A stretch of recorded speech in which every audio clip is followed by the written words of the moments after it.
Some people stay steady, even in rising conflict.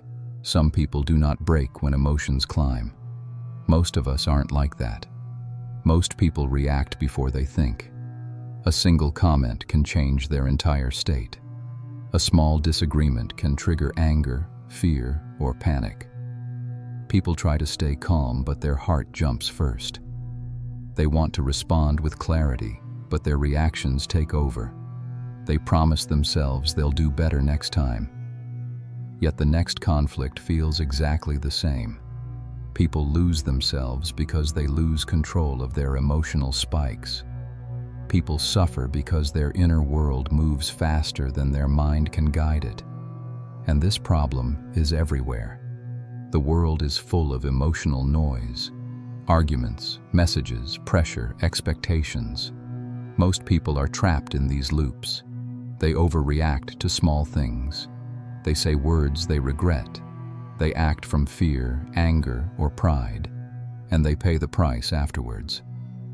There is an older discipline for this, a method once used by monks and warriors to regulate the heart during conflict. It's called Kokoro Seigen. Poetic meaning, heart regulation. Literal meaning, restricting the heart's reaction. Kokoro Seigen is the art of keeping your emotional center stable, so your choices are grounded even when your feelings rise. It was practiced by monks who faced daily tests of patience and ego. It was used by officials who needed clear judgment under pressure, and it matters today more than ever.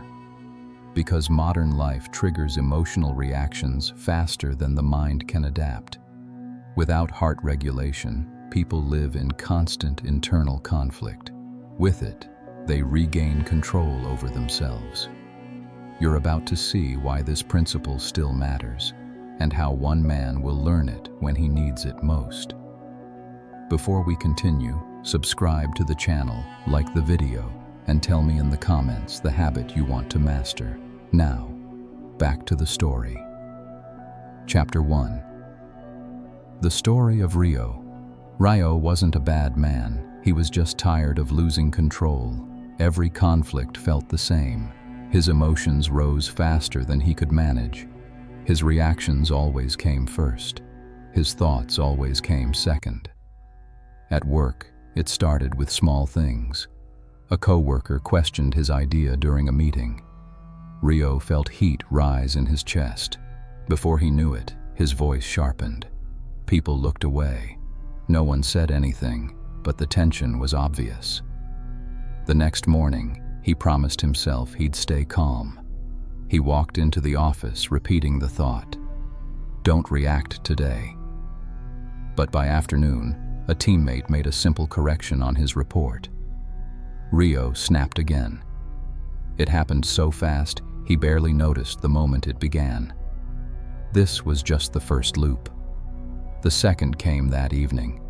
He saw a message from a friend that sounded slightly passive-aggressive. He tried to ignore it. He lasted 40 seconds.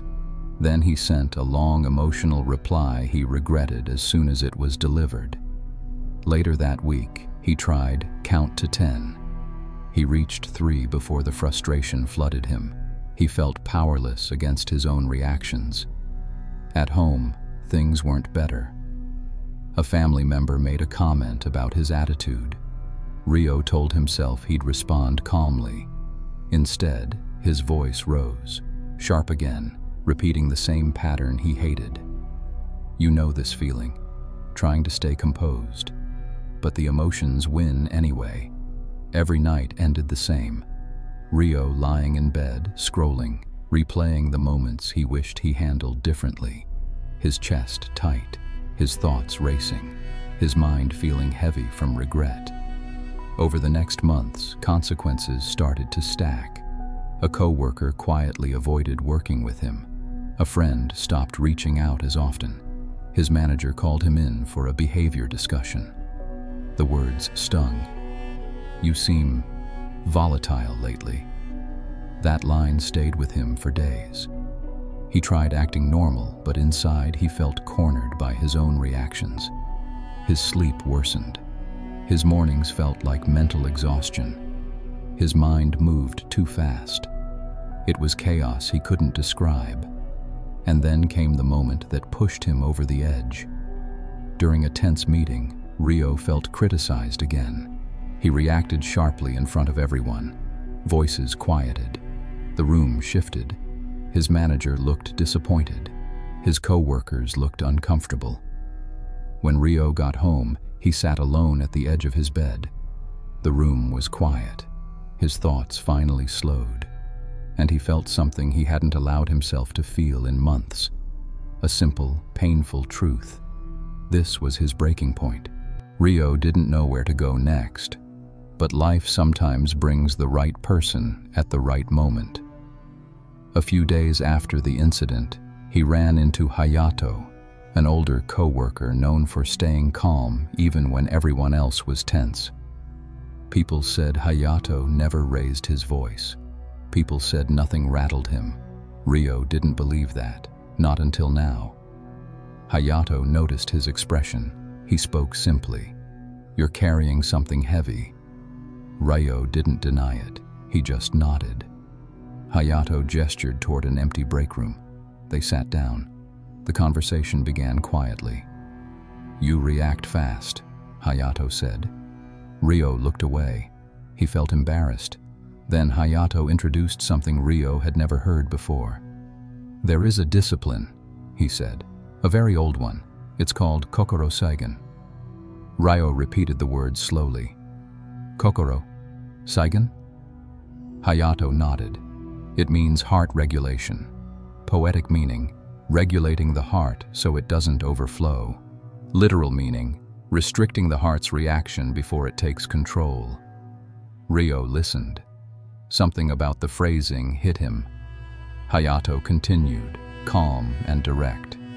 "Monks used Kokoro Seigen to stay clear during constant emotional tests.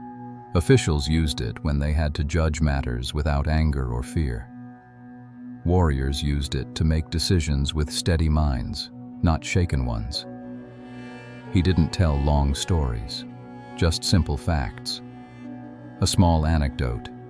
"There were monks who were criticized every morning," Hayato said. "They could not respond until their breathing returned to normal. It wasn't punishment, it was training." Ryo let the idea sink in. He imagined himself facing conflict without reacting instantly. He had never done that. Hayato leaned in slightly. "Kokoro Seigen teaches one thing above all. If the heart moves too fast, judgment collapses." Ryo stayed quiet. He felt the sentence hit him harder than expected. Hayato added one more line, slow and firm. "A reacting heart cannot see clearly." It was the first time someone explained his struggle in simple, honest terms.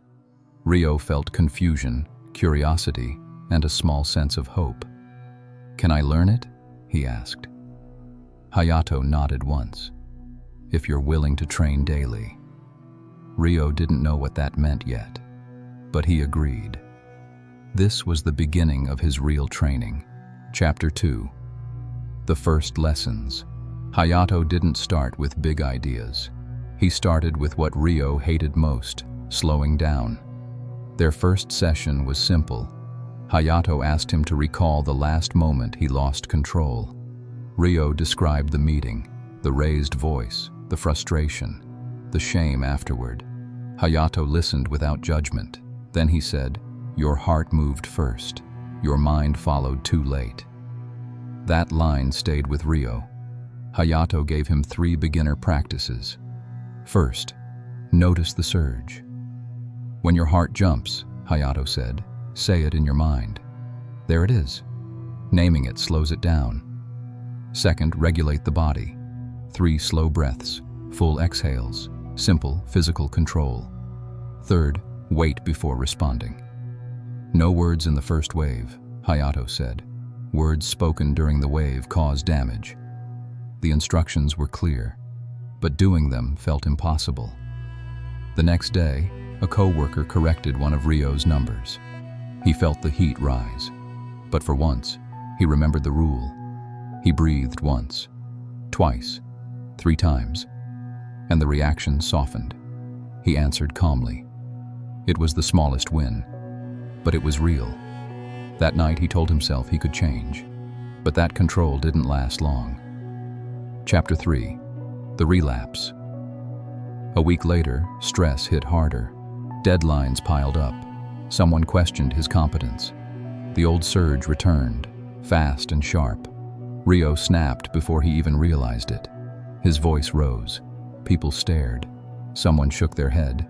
The shame felt deeper because he thought he was improving. That evening he sat alone, frustrated. "This training isn't working," he muttered. Hayato met him the next morning. Rio apologized for the relapse. Hayato didn't react. He simply said, "You think mastery means perfection. It doesn't." Rio looked confused. Hayato continued, "Kokoro Seigen doesn't stop emotion. It slows the reaction. You failed because your awareness was too late. That means you need more practice, not less hope." The words grounded him. Hayato asked, "Have you ever felt this? Thinking you've changed, then falling back into the old pattern?" Rio nodded. It was too familiar. Hayato added a blunt truth. "Most people quit when it hurts. That's why they never change." Rio felt the weight of that line. He was wrong about what came next. Chapter 4. The Daily Drills. Hayato increased the training. Every morning, Rio practiced 3 minutes of slow breathing. Every evening, he wrote down his emotional spikes, what triggered them, how fast they rose, how he reacted. Hayato called it mapping the heart. He also introduced delayed responses. "No immediate replies to emotional messages," he said. "Let your heart return to neutral first." Rio resisted at first. He was used to reacting fast, but he tried. The benefits appeared slowly. He handled a small disagreement without raising his voice. He paused during an argument with a friend and spoke calmly. At work, he didn't interrupt anyone for an entire meeting. A coworker even said, "You seem more composed lately." Rio didn't know how to respond, but inside, something felt different. Between sessions, Hayato explained the science behind the practice. He spoke plainly. When you pause, you interrupt the habit loop. When you breathe, you train your nervous system. When you delay, you rewire the brain. He added one identity rule. You must act like the calm person you want to become. Identity first, emotion second. Rio repeated the line in his head all day. If you're still watching, comment, "I'm listening." But the real test was still ahead. Chapter 5. The Stress Test. The test came unexpectedly. A heated disagreement broke out between Rio and his manager. His chest tightened. His thoughts sped up. His hands wanted to move. His voice wanted to explode. But this time, he noticed it. The surge, the pressure, the instinct to react. He remembered the drills. He breathed. Slowly, he relaxed his shoulders. He said nothing for a moment. The manager waited, almost confused by the silence. Rio finally spoke. His voice wasn't perfect, but it wasn't sharp. The damage he usually caused didn't happen. He walked out exhausted but proud. That evening he told Hayato what happened. Hayato nodded. That is Kokoro Seigen. You didn't suppress emotion. You created space for choice. Rio realized something important. He didn't feel powerless this time. This is where everything began to shift. Chapter 6. The long year's time moved fast. Rio didn't transform in weeks. It took years. Year 1. He still reacted sometimes, but less often. He caught the surge earlier. His apologies became fewer. His arguments became shorter. Year 2. He handled high-pressure meetings without raising his voice. He walked away from conflict until he calmed his breath. He responded to difficult messages hours later, not instantly. People noticed. A coworker told him, "You're different now, calmer." A friend said, "Talking to you feels easier." His manager trusted him with more responsibility. Hayato expanded the teachings. Your mind is learning new pathways. When you stay calm in the storm, the brain rewires itself. Neuroplasticity rewards repetition. Ryo repeated the drills every day. Slow breathing, delayed response, noticing the surge, choosing identity-based action. The discipline became natural. The person he once was began to fade. He wasn't perfect. Old triggers still appeared. But now he responded like someone who knew himself. Identity over impulse. Discipline over emotion. He didn't realize it yet, but he was finally beginning to change. Hayato waited until Ryo had enough experience to understand the deeper structure behind Kokoro Seigen. Then he introduced the full system. He called it a simple framework. Pause, process, proceed. 3 steps. Nothing complicated. But each step demanded discipline. Pillar 1. Notice the surge. The first pillar was awareness. Emotion begins in the body, Hayato said, not in thought. He taught Ryo to feel the earliest signals: tight chest, warm face, quick breath, fast thoughts. These were the signs that the heart was starting to rise. Say it in your mind, Hayato instructed. Name the reaction: anger, fear, frustration. Naming slows it. He explained the science simply. When emotion rises, the amygdala fires first. It wants fast action, not clear judgment. The goal wasn't to remove the surge. It was to see it early. Hayato asked him, "Be honest. Does your body react before your mind can think?" Ryo nodded. Most people would. Pillar 2. Regulate the heart. The second pillar was physical control. Hayato said, "A calm body creates a calm mind, not the other way around." He taught 3 tools: slow breathing, relaxed shoulders, steady posture. 3 full exhalations. Simple, practical, consistent. Ryo learned that slow exhale activates the parasympathetic system, the body's natural brake pedal. Hayato added a harsh truth. Most people lose control because they never slow their own body. When Ryo practiced this, his reactions softened. Not gone, but manageable. Pillar 3. Delay the response. This pillar changed Ryo the most. Hayato taught him the monk's rule. No response in the first wave. Not texts, not arguments, not decisions. Because the first wave is emotional, not rational. Hayato said, "If your heart is fast, your words will be reckless." The rule applied everywhere. He waited 10 minutes before replying to emotional messages. He paused before entering difficult conversations. He said, "Give me a moment," instead of reacting instantly. This delay created space for clarity. "You control the gap," Hayato said, "and the gap controls your life." Ryo felt that truth deeply. Pillar 4. Choose identity-based action. The final pillar was identity. "Who do you want to be?" Hayato asked. Not in theory, in conflict. Ryo wasn't sure. Hayato answered for him. "You want to be someone who responds with clarity, so you must act like that person before you feel like him." This was where psychology met ancient discipline.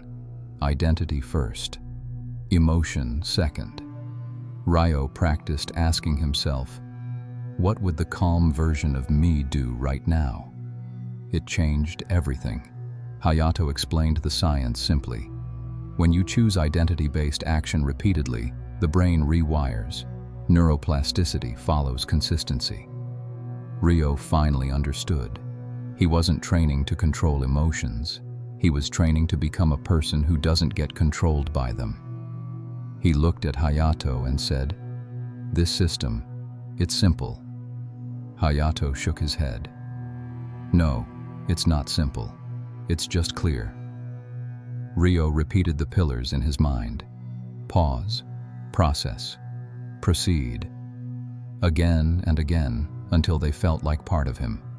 Kokoro Seigen wasn't theory anymore. It was becoming his way of living. Ryo didn't notice the change at first. Transformation rarely arrives with a dramatic moment. It shows up quietly, in small shifts that add up over time. The first signs were simple. He paused more often. He breathed before answering. He let people finish speaking. He didn't fire off emotional messages. These were small wins, but they were real. One morning, he entered a tense meeting. A coworker challenged one of his ideas sharply. Months ago, this would have triggered instant frustration. But now, he felt the surge, took 3 slow breaths, and stayed steady. This time, he stayed in control. People noticed. A colleague whispered, "You're different lately." Ryo didn't know what to say, but the comment stayed with him. Over the next months, the progress built. He handled disagreements calmly. He explained his thoughts without raising his voice. He stepped out of conversations when he felt overwhelmed, then returned with a clear mind. His manager gave him a task that involved managing others during conflict. That would have terrified him before. This time, he handled it with surprising clarity. But old challenges always return. One evening, someone close to him said something hurtful, deep, personal, the kind of comment that once set him off instantly. The surge hit hard, his chest tightened, his thoughts raced, but he walked the system: pause, process, proceed. He breathed until the tension softened. He didn't reply for the first emotional wave. Then he spoke, not perfectly, but calmly. The conflict didn't explode, it resolved. That moment changed him more than any training session. He realized he wasn't fighting his emotions anymore. He was guiding them. His friends noticed he was quieter, but stronger. His coworkers trusted him more. His manager relied on him during tense discussions. Even his family mentioned that he seemed grounded now. Identity was shifting. He wasn't pretending to be calm. He was becoming calm. One evening, walking home, he thought about his past. The arguments, the regret, the nights he couldn't sleep because of how he reacted. He compared it to who he was now. He had finally changed. Ryo's journey revealed a simple truth. People don't suffer because of what happens. They suffer because of how quickly their heart reacts to what happens. Most people live at the mercy of their first emotional spike. A comment, a criticism, a misunderstanding. And the heart takes over before the mind can guide anything. Kokoro Seigen changes that, not by removing emotion, but by regulating the moment emotion tries to lead. It's not about suppressing feelings. It's about creating a small gap between the surge and the response. A gap where clarity lives. A gap where identity decides the action, not impulse. Ryo learned that heart regulation isn't ancient philosophy sitting on a shelf. It's a practical discipline for everyday conflict. It works in tense conversations, stressful days, difficult relationships, and personal triggers. And his story is only one example. Every person faces moments where emotions rise fast. Every person meets criticism, tension, and conflict. And every person has the chance to slow their heart before it speaks. Identity became the center of Ryo's transformation. Because motivation fades, discipline fades, but identity remains. Kokoro Seigen teaches one simple truth: a stable heart leads to a stable life. Ryo's journey shows what happens when a person chooses discipline over impulse and identity over emotion. Kokoro Seigen didn't make his life easier. It made him stronger, and strength gave him clarity. Here are the words he carried forward, the ones you can carry too. Identity over impulse, discipline over reaction, choice over emotion. Before you go, subscribe to the channel, like the video, and tell me in the comments what habit you're working on. Now, back to your journey.